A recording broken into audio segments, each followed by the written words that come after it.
perder las ilusiones, ¿no? Están más ocupados en las diligencias del presente que en pensar en cualquier cosa del futuro, ¿no? Y parece muy, muy bonita la imagen del gato, ¿no? Son como gatos viviendo ahí, ¿no? En presente, sí. Bueno, eso era más o menos la charla. Gracias. Bueno, ¿por dónde empezamos, Oscar? Yo podría aprovechar la mención al pasaje que además es como jugosito, eh, para referir un tema que me llama la atención en la novela y que puede encontrar uno en ciertas menciones en entrevistas de Fayad acerca de el diálogo como elemento narrativo, eh, pero también la manera particular en que el lenguaje se usa en los diálogos.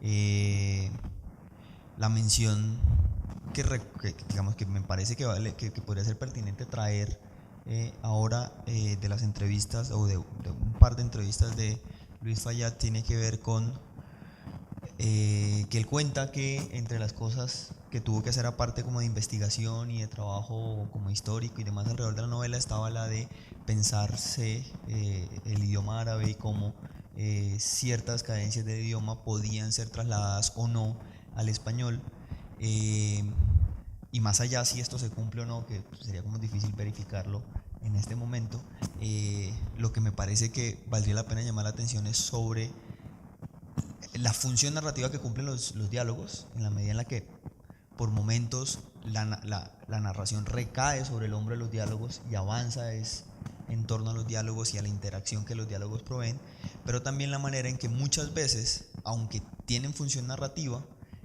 los diálogos parecen importar por cierta como cadencia, cierto ritmo, cierta sonoridad, o bueno, eso también parece ser muy importante en los personajes, sobre todo podría uno decir que sobre todo en la primera parte, pero probablemente no es tan preciso dejarlo solamente ahí. En la primera parte, que es justamente cuando más diálogos hay todavía en Beirut y en la familia de estos estos seis personajes que viajan o que migran, digamos.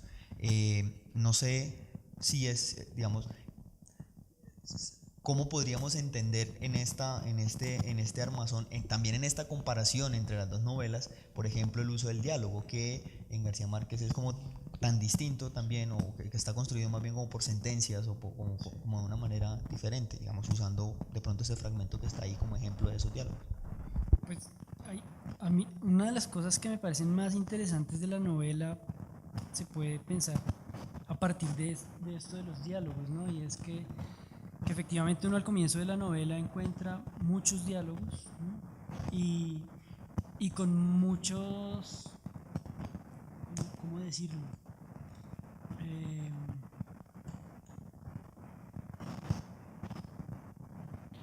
Como muy del ambiente libanés, ¿no?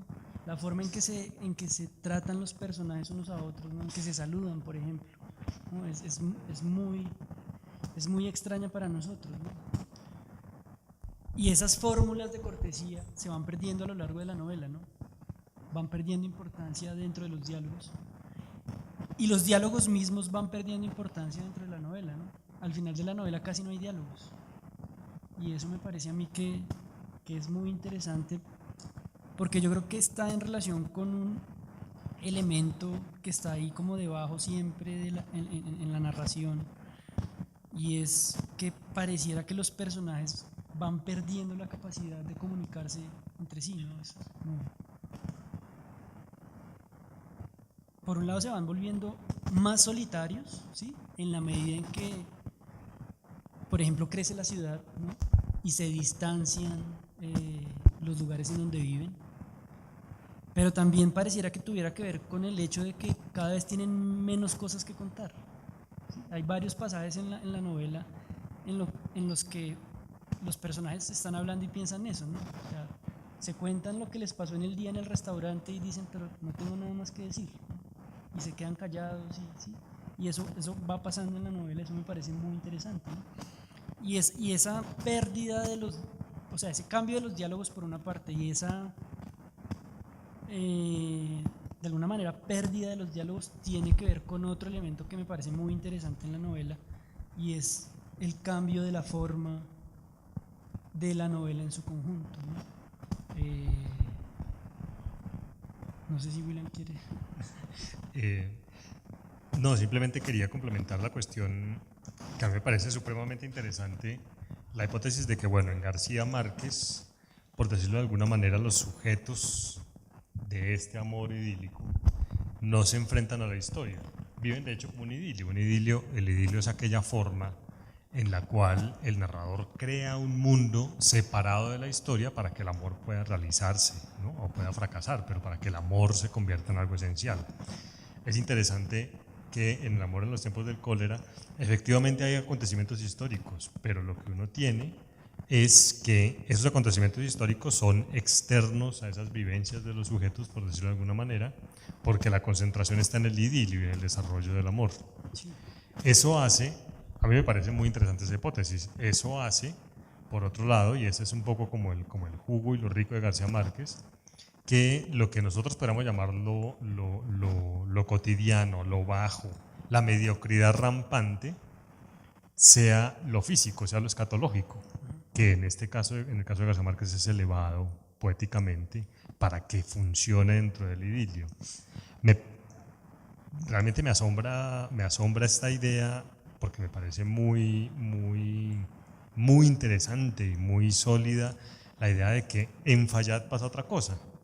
En Fayad lo escatológico no existe, no se manifiesta permanentemente. Cuando Fernanda mencionaba eso, yo pensaba en el fragmento de la muerte de Margarita. Margarita es una amante que tiene,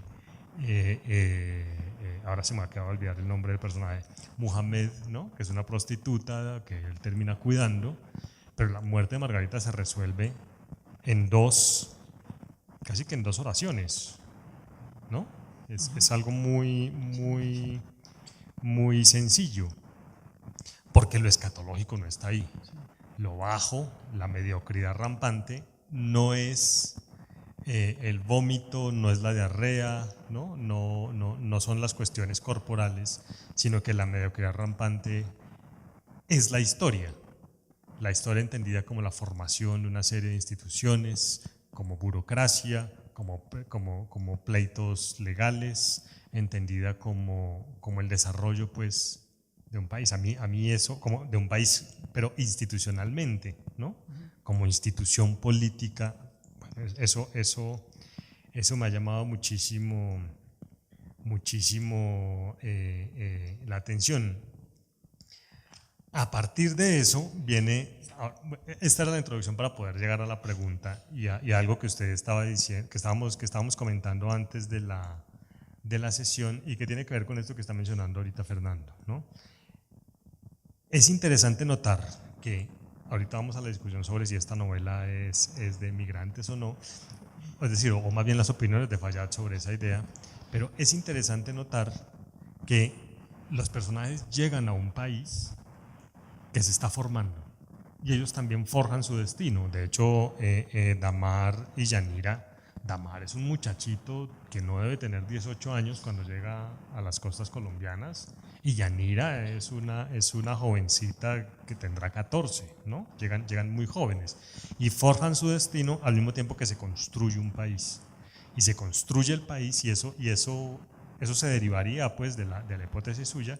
El país no se construye a través del idilio de un personaje, como de un par de personajes como en García Márquez, o a través de figuras escatológicas. El país se construye como instituciones burocráticas, el país se construye como fricciones judiciales, el país se construye como negocios, como engaños para poder cobrarle a la aseguradora por la mercancía que se ha dañado, como negocios de importaciones, como hablar con el señor que paga el transporte, pues que hace cargo del transporte y las carretas. El país se construye así, pero al tiempo que se va construyendo se va acelerando. O sea, al tiempo que el país va formándose y el destino de los personajes también, la narración empieza a avanzar. Fernando me hizo caer pues antes de la sesión en el hecho de que mientras que la primera parte narra 2 meses. 2 meses, que de hecho Son 100 páginas. 100 páginas narran 2 meses, que el contenido de la primera parte de hecho es el primer párrafo, ¿cierto? El barco zarpó y al final, por ciertas cuestiones, Damar tuvo que bajarse. Él iba para Chile, pero tuvo que bajarse El desarrollo en Colombia. Ese párrafo se desarrolla en 100 páginas y es cosa de 2 meses. Sí. El último capítulo abarca 20 años. Me gustaría un poco como que desarrollar esa hipótesis ligada a esta cuestión del desarrollo histórico del país, de la burocracia, de esta forma de ver la realidad que tiene Fayad. Si es clara la pregunta o ya me fui por otro lado. Un poquito amplia, pero No, no, bueno, sí, esa es la más idea. o menos. Bueno, yo no sé, como no sé muy bien cuál es la pregunta, no sé tampoco si la voy a responder. Bueno, Pero lo que yo veo en la novela de Fayad, que en creo estos que tiene casos Fernando se relación- responde de la siguiente manera: para responder a una pregunta que usted no me hizo, voy a explicarle tal y tal Eso, cosa. eso. Eso. Sí, yo veía una relación muy estrecha por una parte y para allá iba lo que estaba diciendo antes de darle la palabra a usted.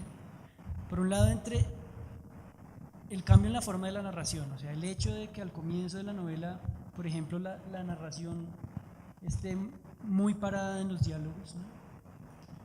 Y también, por ejemplo, en los saltos al pasado, ¿no? Y que a medida en que avanza la novela se pierden esas dos cosas, ¿no? Me parece que eso es muy interesante, ¿no? Eso está en relación también con lo que decía William, ¿no? Es que al comienzo de la novela, en la primera parte transcurren 2 meses, ¿no? En la segunda parte transcurren más o menos 15 años, ¿no? Y en el último capítulo, no en la tercera parte, sino en el último capítulo transcurren 20 años casi, ¿no? Entonces hay una especie de aceleración de la forma de la novela, ¿no? de la narración, ¿no? Que está estrechamente relacionada con, por un lado, la aceleración de la vida de los personajes, ¿no? Que parecen no tener más tiempo, por ejemplo, para charlar o para recordar ¿no? Están metidos en las diligencias del día a día, ¿no? Uno podría decir que la vida se acelera justamente porque los personajes entienden la lógica de las diligencias, continúan desarrollándose como diligencias burocráticas. Sí, yo creo que sí, un poco así. Pero eso también está en relación con otra cuestión que es interesante en la novela y es que cambia la forma de la novela, ¿no? Digamos, cambia el ritmo de la historia política, institucional o burocrática, o no sé cómo llamarlo, ¿sí? Cambia el ritmo de las vidas de los personajes, ¿no? Y también cambian los personajes, ¿no? Los personajes son muy distintos al comienzo de la novela con respecto a cómo son al final de la novela. Algo que no ocurre en la novela de García Márquez, ¿no? En donde, por ejemplo, Florentino Ariza, o sea, no ocurre tanto en términos de la apariencia física como en términos ideológicos o de las ilusiones del personaje, ¿no? Florentino Ariza se viste toda la vida de la misma manera, ¿no? Con una sotana negra, digamos, ¿sí? Y toda la vida está enamorado de Fermina y nunca duda de ese amor, ¿no?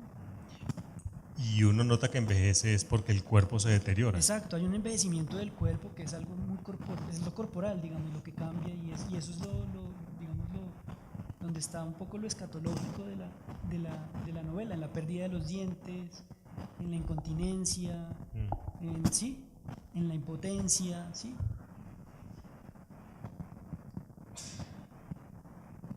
Y lo mismo ocurre con Juvenal Urbino, por ejemplo, ¿no? Él se viste de la misma manera, ¿no? Peinado perfectamente, con la misma barba, cuando llega a los 28 años a la ciudad y cuando se muere, ¿no?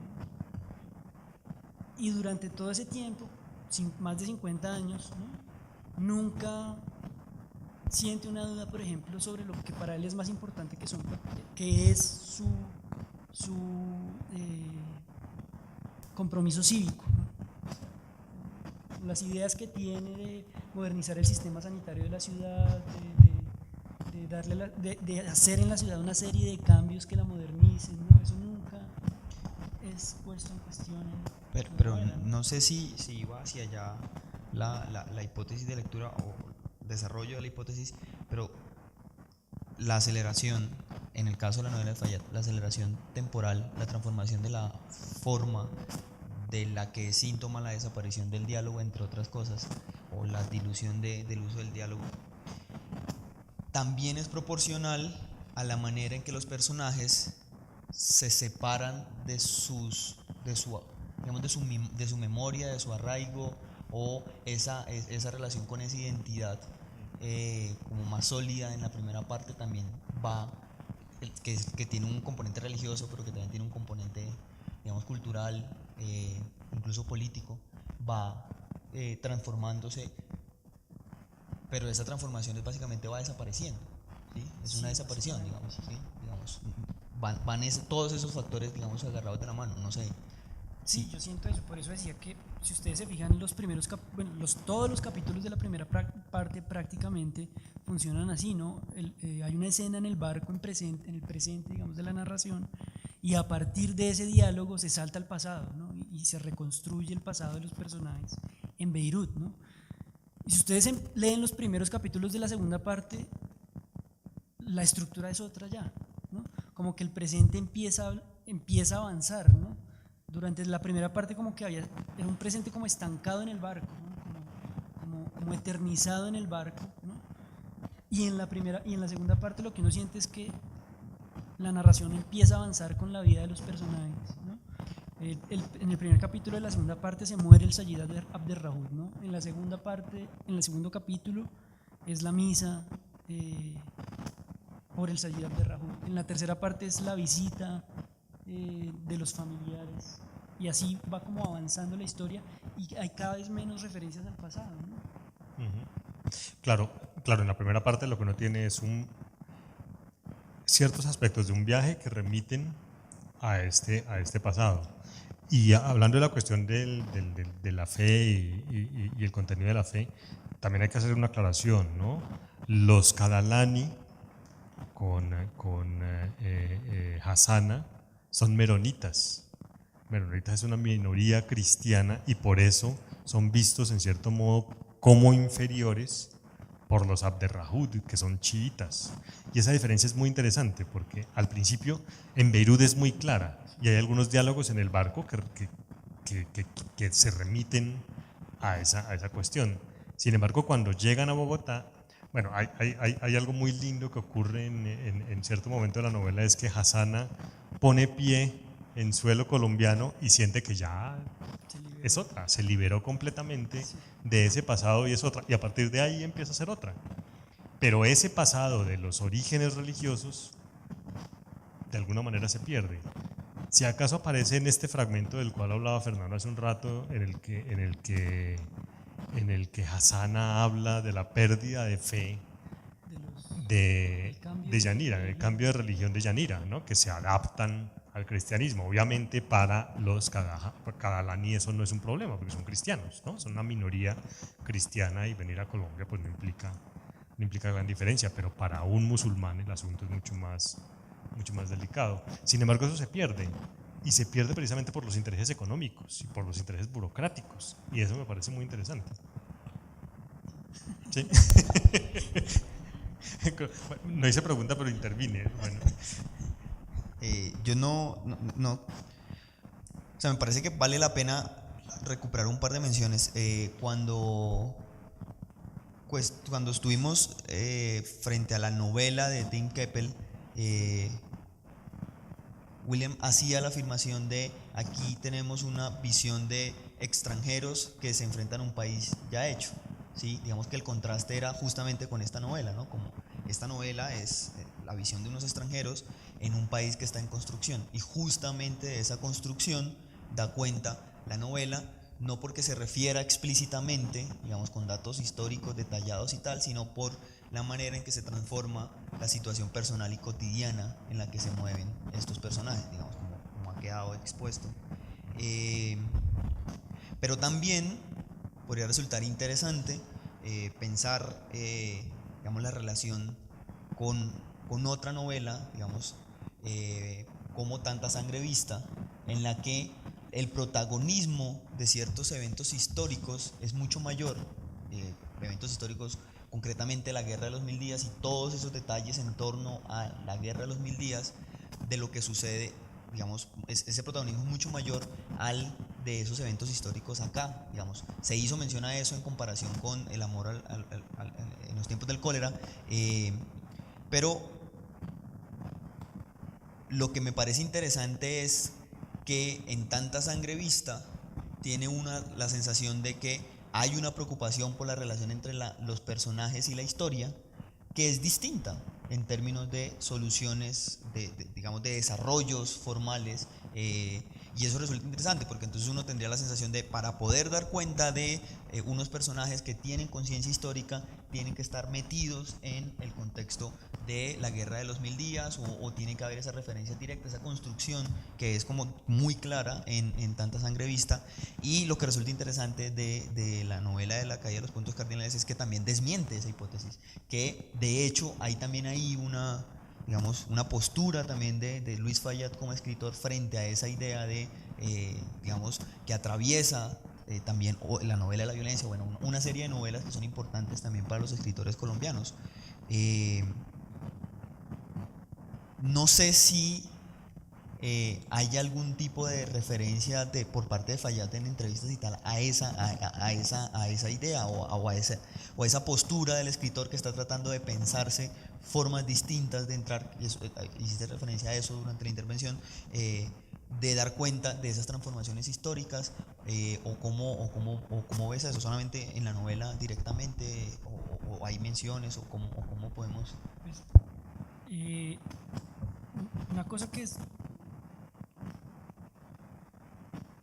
en una entrevista Fayad dice que él considera que la tarea de la novela es justamente esa, ¿no? Un poco iluminar la relación de las historias personales con la historia más general o con la historia colectiva.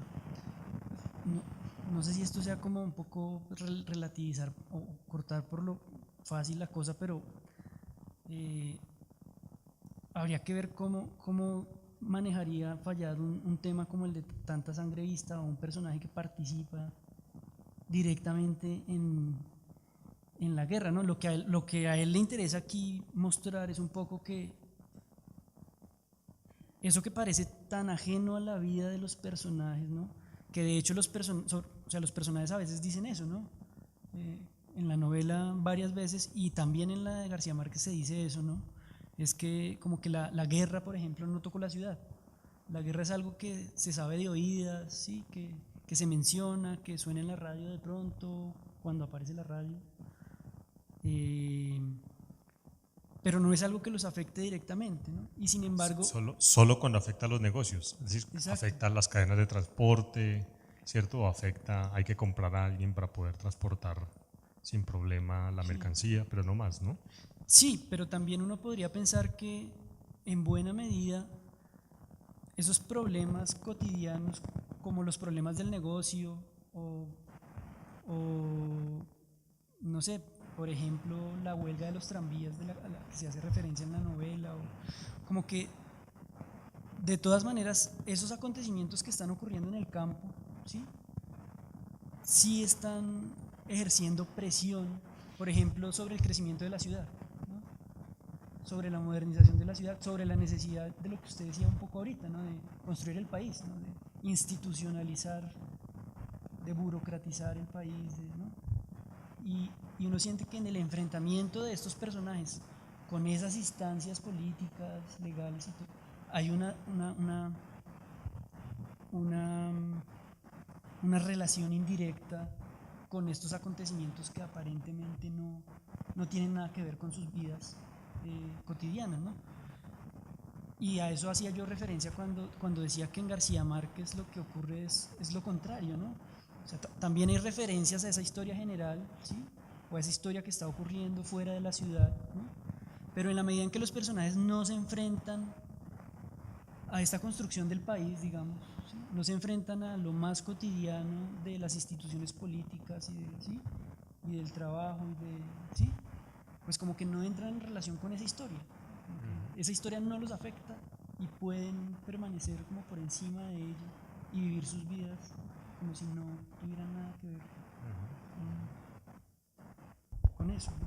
Claro, pero el asunto entonces resulta muy interesante. Mientras que en vaina lo que uno tiene es que la historia, bueno, que además es historia familiar, la historia del país es la historia del conflicto y del conflicto que se desarrolla y se transforma y se transmite de generación en generación. En Fallas lo que uno tiene es que la historia del país es una historia de burocratización, de institucionalización, que es afectada por el conflicto, por supuesto, pero no implica que los sujetos sean protagonistas del conflicto. De hecho, el sujeto que va al conflicto y se enfrenta a la guerra es el que menos habla de él. Él decide hablar muy poco del asunto, salvo tener alguna que otra posición política un poco liberal, pero no más, ¿no? Eso resulta muy interesante.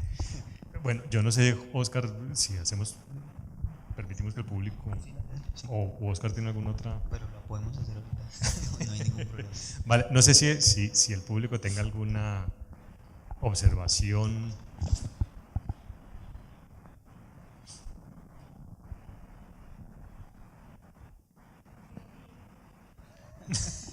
Porque el título De la novela. ¿Por qué el título? Usted es el expositor invitado, usted tiene que responder a esa pregunta. Pues yo creo que es una muy buena imagen de lo que está pasando en las vidas de los personajes, ¿no? Digamos que uno de los problemas como más fuertes que uno siente que pues, uno de los problemas que los está afectando de manera más fuerte es justamente esa pérdida, por ejemplo, de la tradición, de las tradiciones, ¿no? de esos, pues de esas guías, digamos, de esos puntos de guía o de no sé, como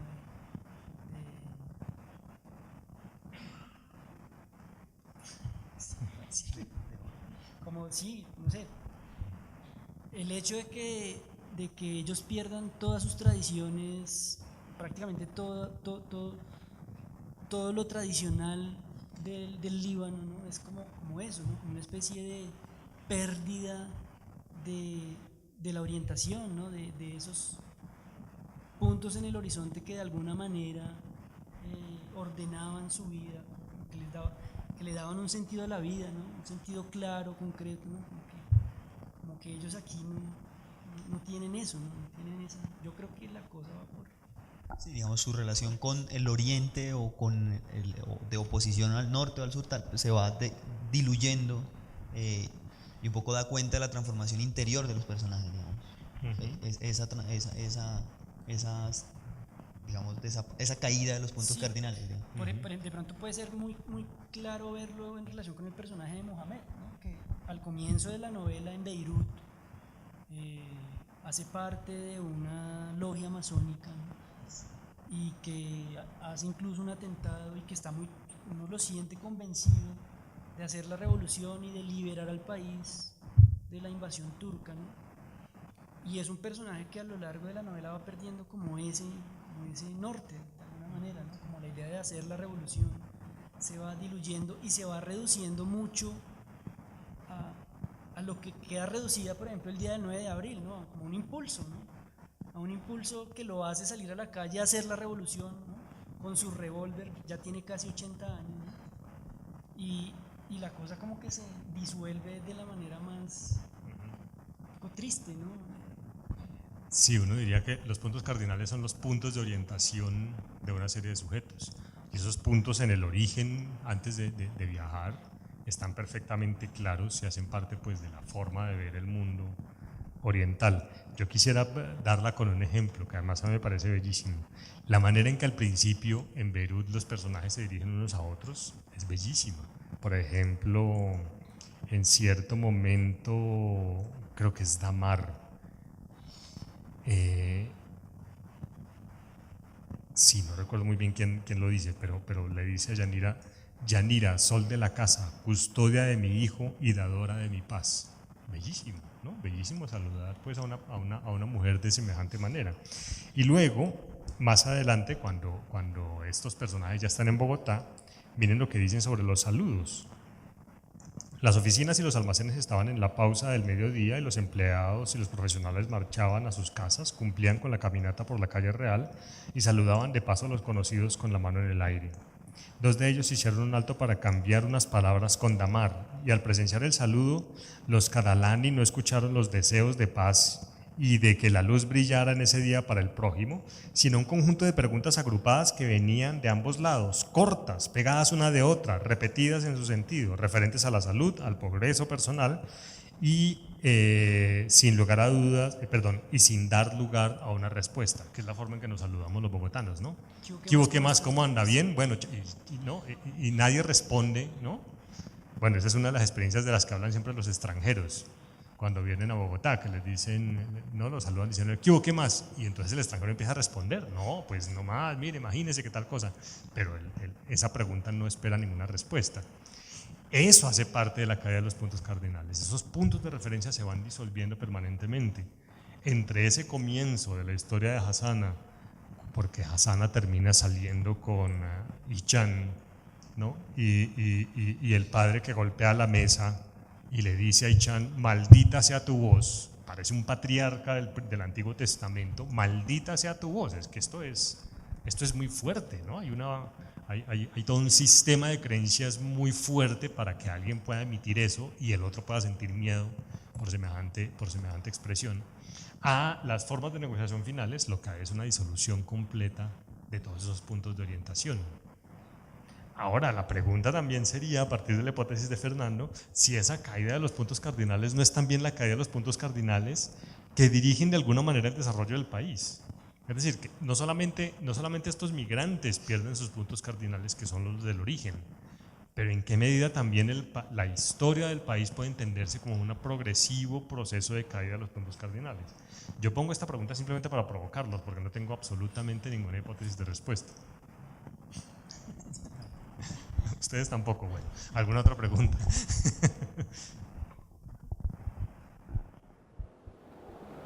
Buenas noches. No, quería hacer mención a la forma en que Fernando presentó el narrador. Pues a mi modo de ver, excelente, muy genial esa comparación entre García Márquez y Fayad. Muy clara la forma de mostrarlo. Solo me da por pensar si de pronto ese narrador no es una proyección, y sin querer sonar odioso a eso, pero de pronto una proyección de cada uno de los autores, la proyección de ese narrador costeño, alegre, que entra en la pieza, en la sala, salta la tapa y que se le mete a la cocina.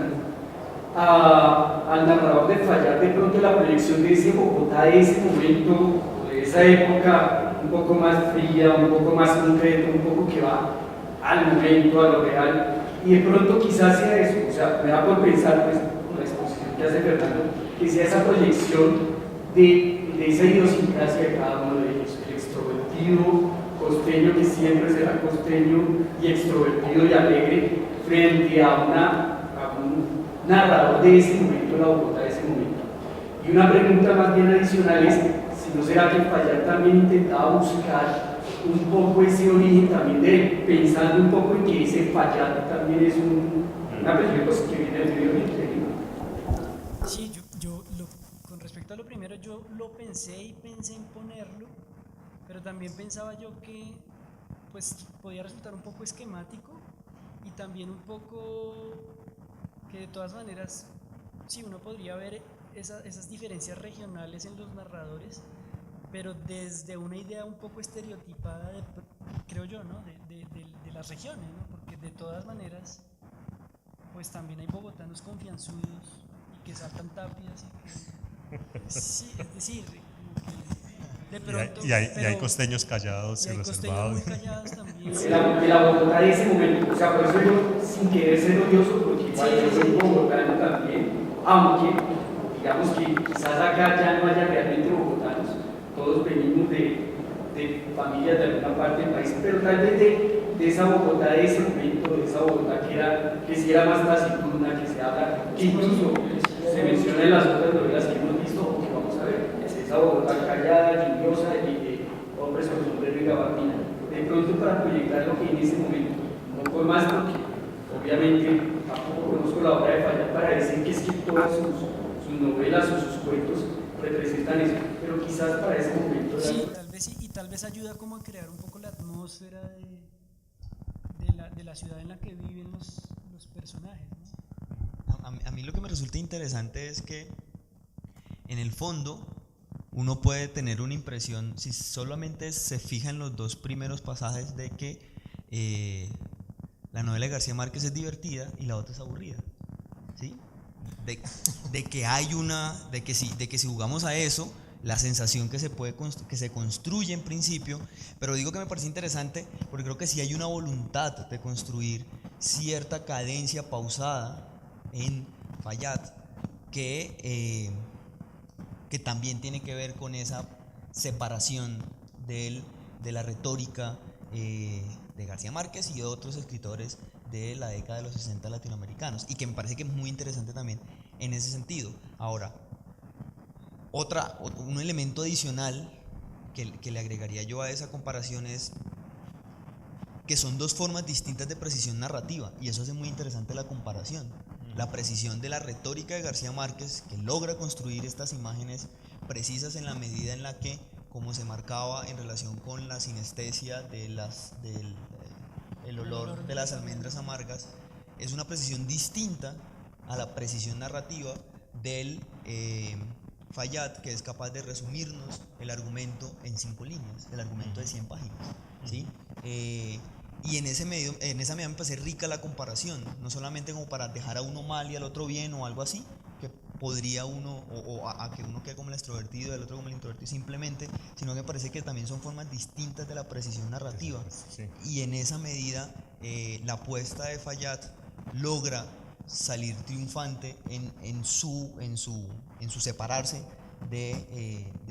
digamos, como se marcó en toda la conferencia, de la tradición más cercana a García Márquez, una tradición en la que, por ejemplo, o a la que, por ejemplo, se acerca un autor contemporáneo a Fayad como Roberto Burgos en La Ceiba de la Memoria. Y me parece que lo que resulta interesante es ver cómo la precisión narrativa puede ser válida en esas dos retóricas distintas. ¿Sí? Igual, no sé si hay más preguntas porque ya se va. Vale, a ver, No, pues yo de todas maneras sí creo, pues, o sea, la idea de la comparación no era, digamos, sentar mi posición con respecto a la novela de García Márquez, sino sentar la posición de la novela de Fayad con respecto a la de García Márquez, y en ese sentido yo sí creo que la novela de de Fayad es un viajado durísimo a la novela de García Márquez. Yo creo que sí es intencional o sea, si hay la intención un poco como de tumbar la novela de García Márquez como ese paradigma de la novela en Colombia. Es un poco como, o sea, lo que hace la novela de Fayad es como meterse en todos esos huequitos que la novela de García Márquez no entró, ¿no? Pero yo entendía la charla en otro sentido, más bien. Sí, claro, meterse en esos huequitos yendo en la dirección contraria de García Márquez. Claro, ¿no? claro. Si García Márquez utiliza muchos adjetivos, entonces Fayad decide utilizar la menos cantidad posible, pero siendo igual de preciso. Sí. Y ese recurso permite iluminar elementos de la realidad que en García Márquez quedan oscuros, ¿no? Sí. Y bueno, creo que eso también tiene relación con otra cosa, y es que, o sea, ese intento de Fayad como de purgarse del estilo de García Márquez también tiene mucho que ver con una idea de la realidad, y es que en García Márquez uno siente que el narrador está enamorado de la realidad también, o sea, el amor también atraviesa la visión que el narrador tiene de la realidad, ¿no? Como que toda la realidad tiene sentido, ¿no? Todo es memorable, todo es narrable, todo es poético, todo es poetizable, incluso lo más corporal, y un poco como la postura de Fayad es mucho más crítica, creo yo, frente a la realidad en ese sentido, ¿no? No todo en la realidad es poetizable. Bueno, la realidad, diría Fayad, es prosaica. Es prosaica, ¿no? sí. La realidad no es todo es esencial, poético, sí. no es poética, ¿no? Es una realidad mucho más simple, es una realidad en la que a los sujetos se les va la vida no en el desarrollo de sus amores contrariados, sino en presentar el formulario, reclamar la copia, contratar al transportista, ¿no? En eso se va la existencia de los sujetos. Sí, sí. Y en eso se va mucho la existencia de uno, ¿no? Bueno, claro, los sujetos, sí, eso es lo que muestra la novela, ¿no? Que nosotros también somos sujetos en ese sentido. Sí, y como en eso yo creo que es más, pues que es una buena lectura de la novela de García Márquez, o es una mala lectura, Es una novela una crítica. lectura, sí, una lectura Desviada muy de- tendenciosa, muy bien hecha, ¿no? Bueno, son las 8, no sé si tienen Vale. algo para agregar o hay una pregunta por hacer. Bueno, como siempre, agradecerles la asistencia.